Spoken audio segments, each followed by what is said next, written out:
Good morning, guys. At the time of this, it is Friday. The week is ending. Luckily, I got so much done this week that I can put stuff off, like one thing off till next week. And I actually had a lot more time than I thought, and I really feel like this is important to talk about before I change my mind.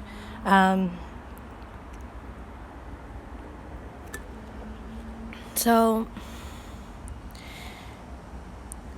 YouTube is making changes, and make sure I'm recording here. Okay. Yep. So YouTube is making some changes within the settings that you need to decide and set your channel if it is for kids or if it is not. Now, I tweeted about this yesterday, and that has a video from Blind Princess if you guys want to go check that out for more context. Jessica Eden at Live to Learn 12 is my Twitter handle. Go check that out for just a bit more context on how this affects her and the people she works with. So the reason why this affects her, from my perspective, is number one, I'm a mom, and number two, I'm a creator, and I'm blessed to be good friends with creators. So I understand her position for sure, and her and I have talked personally about this, and I've seen the talent she has. She does fandom and Disney, and she puts a unique spin on this with voice acting and her top 10 princesses and things that kids would love to watch. So it's kind of hard because, like, my daughter loves this kind of stuff, but my daughter's 4.5, so for them to disable comments on kids' videos from a mother's perspective or a mother's intuition is the right thing to do for her age, because there's no reason for her to have comments, and there's no reason for somebody to fake as a child and go in the comments, and you just never know. I mean, I'm not somebody who's into conspiracies or anything.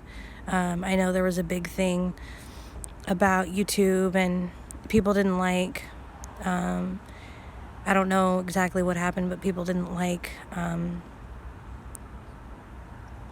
people having access to being able to talk to children, either in the comment section, or there were algorithms that, I'll explain more about that in a minute, but there were algorithms that would show kids videos that were not actually kids videos. Now, I sit down with my daughter and watch videos with her a lot of times, and I've done this enough to know what she watches, the names of the shows,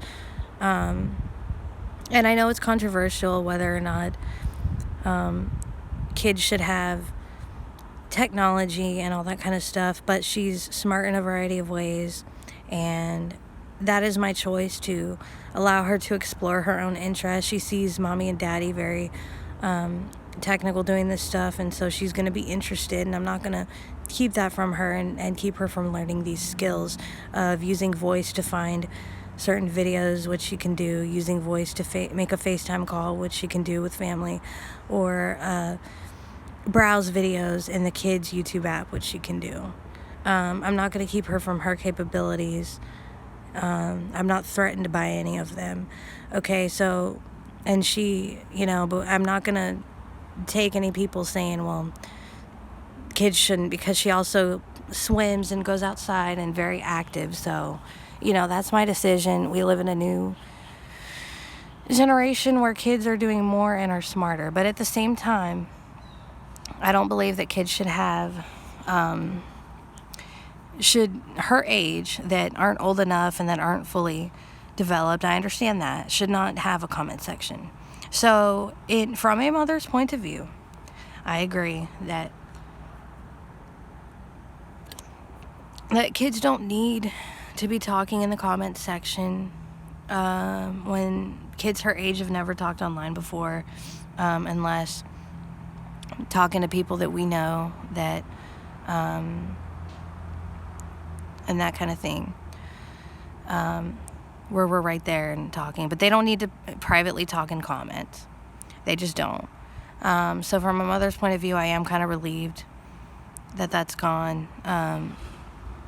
But from a creator's perspective, it's YouTube Creator Studios needs to have, and I don't use YouTube Creator Studios, so you can feel free to correct me if you do, but I don't believe they have a chat section for collaborators. And, you know, I'm a casual YouTuber. I do this more for social, but for those that do this more for a passion, a living, probably are familiar, I imagine. Maybe not. Maybe they don't need it, but the people that I've seen kind of over the years have used YouTube Creator Studios to analyze views and data of their audience, which is important. So if, you know, I'm surprised that they don't have some kind of chat section within that. And this is making people like Blind Princess fear for their channel because they don't want to get caught like looking like they're lying. And I didn't realize how fear-based this seemed to people, or how fearful they might be, but they don't want to lose out on their channel if they set it to adult so that they have the comment feature. Another feature that's being taken out is the share feature. So as an audience or somebody who supports and who's proud of what she does, I would like to be able to share her content so that she can get more views, and so that she can do more, and it's making her living, and because she loves doing this. She's very passionate. For example, I'm new to fandom, so I don't know if anybody would like to put their work in the comments. That's totally, you know, Disney related or any kind of creative with fandom or anything. Feel free to comment. I'd love to get to know that. I'm not against that at all. If because we're all here to share and that kind of thing, so it's all good. But yeah, with her, like, I would love to be able to share it. And in the kids section, I don't understand why they're taking that out. Is it a moral thing? Is it because people that make kids content shouldn't be doing it for views? Is that kind of what they're thinking? I mean, I don't get very many views all the time. Sometimes I get more than I thought I would, but I'm out here doing it. I don't really care about views, so it's not that. But to me, if you're putting a lot of work and you have all that talent, I don't really see why it's wrong to share it. What if I'm in the YouTube Kids app and there's parents on my social network and they would benefit? Maybe they could watch something with their kids and I want to share it out. That part I don't get.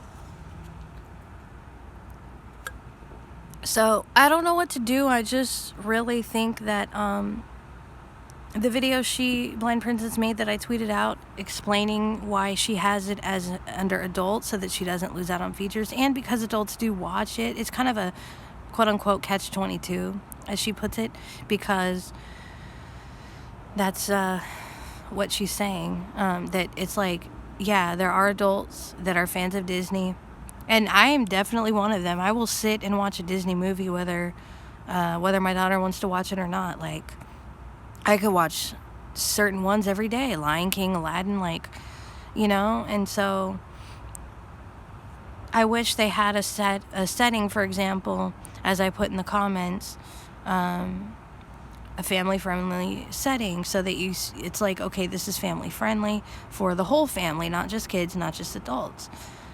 I don't know. I wonder what people think. Leave it in the comments. Tweet me. Talk to her. To Blind Princess on YouTube while she can still get comments. She is set under adult, but she doesn't know if she should keep it that way. There are others that she works with. I'm not familiar with them, but they don't know what they should do. Some people are even thinking about deleting their channel. So I'm not just doing this. I mean, I'm doing this because I feel like people are taking it a little serious. Even though, I don't know, even though it's like, you just wouldn't know what to do in a way. Like, yeah, there's features that I think YouTube could implement to help with this sort of thing, but at the same time, I don't see why they could sue their creators for putting it under adults. It's not like adults are censored to children's things.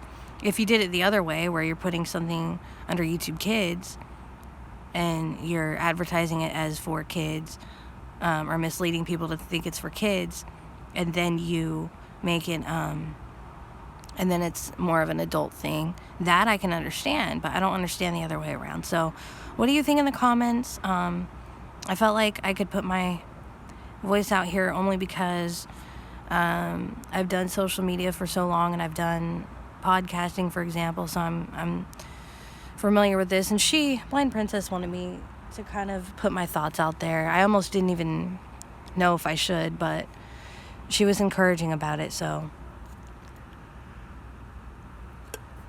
if you're watching, I also wanted to know if I think it would be good to do a podcast together and collaborate with Anchor, and I will talk to you more about that on FaceTime.